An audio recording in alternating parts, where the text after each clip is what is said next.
Sometimes, piano is a big part of it, and Mingus was a good piano player. And one record I really liked that shows the inside of the composer's mind is the one that he did on Verve. It's just called Mingus Plays Piano. Guys, and there was a lot of blues fused music. Another one was called Oh Yeah.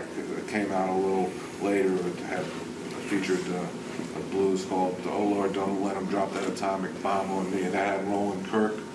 Once again, just freewheeling, free-form, blues-drenched gospel, and also had a third stream element. There were serious moments. He just covered the whole spectrum of music. But the main thing were they were a lot of fun to play along with. So I actually learned how to kind of improvise and swing, playing along with some of these records. So in a nutshell, that was my introduction to Mingus. I had to be like 10 years old. I'll never forget that record cover. It's still great. I didn't know, because Mingus gets on the mic and he goes, okay, we don't want any glasses, no cash registers, no nothing. And he was just faking it in the studio, because he was really in the studio. But they recorded, and they did the original Fables of Faubus with Eric Dolphy. And so that was something, for example, that just caught my imagination. So he was very forceful. He was a strong personality and went far beyond the music. So all this stuff, as a kid, I just went, wow.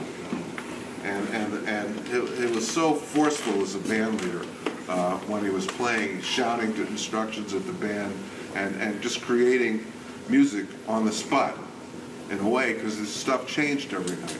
Now, I didn't really get to know him very well. I played some gigs opposite with him, but I did get to know him just from living in New York and hanging at Bradley's some, which was like a hangout. And he was always kind of wonderful. He had many different personalities, always somewhat boisterous, always fun-loving. I got to play on his last record, Me, Myself, and I, when he was already in the throes of Lou Gehrig's disease. He was in a wheelchair, but still, as boisterous as ever, he really took control of the session, and there was a lot of musicians there to control, and a lot of arrangements that he had written, and it's a classic record. You should check it out. Even though he's not playing, his presence was very much felt, as is his presence felt all these years that he's passed. A lot has to do with Sue maintaining this music, which is so wonderful, but his presence lives in the music. And it's hard to explain, but he had the perfect, he knew when to write and when to let the musicians express themselves. This music still, even in a big band situation, the big band is different from any other big band you'll hear, because there's really a lot of improvising. And the stuff changes every night. It's not like you just have wall-to-wall notes to play and then everybody plays the chart and it sounds, maybe a little different every night. Most other bands, this band or this music takes off and has a life of its own. So this music will live for another 500 years. These musicians, the lesson that I've learned from them and from Mingus's legacy is the importance of every moment. That music is incredibly serious.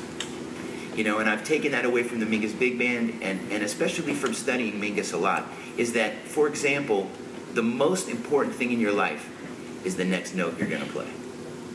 Right? It's the most important thing. Because when you think about it, when we're up here playing, what else is there for us to do? In other words, it's not that it's the most important thing, it's the only thing. So that there's this urgency of intent, but at the same time, you have to be able to just cover the whole gamut of sound and swing. And see, the thing, some people call Mingus eclectic. And I guess that's a good word. I call him all-inclusive, not necessarily eclectic. Because some people say, well, he's eclectic because he was eccentric. You know what I mean? Like, well, it's like a grab bag. But really, when you think about it, Mingus accomplished the deepest level in the blues. He was a fusion. You know, he started modal music. He was really one of the first guys to, you know, along with people like Mario Bauza and you know, some of those things that happened in the 50s, to include Afro-Caribbean, so-called quote-unquote Latin music. You know, the third string, right?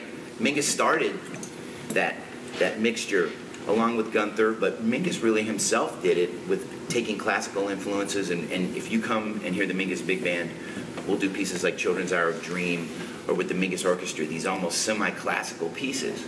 So it's all-inclusive. Of course. And I think By the way, that, when you mentioned Mingus, of course, he conducted from the bass. yeah, He never got up in front of the...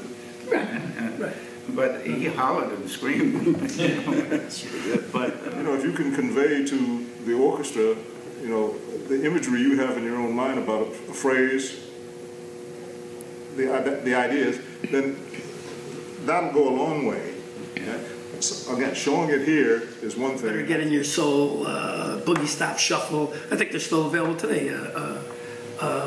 Jelly Roll and the ballad. Pork pie. Pork Pie Hat. Goodbye, Pork Pie Hat.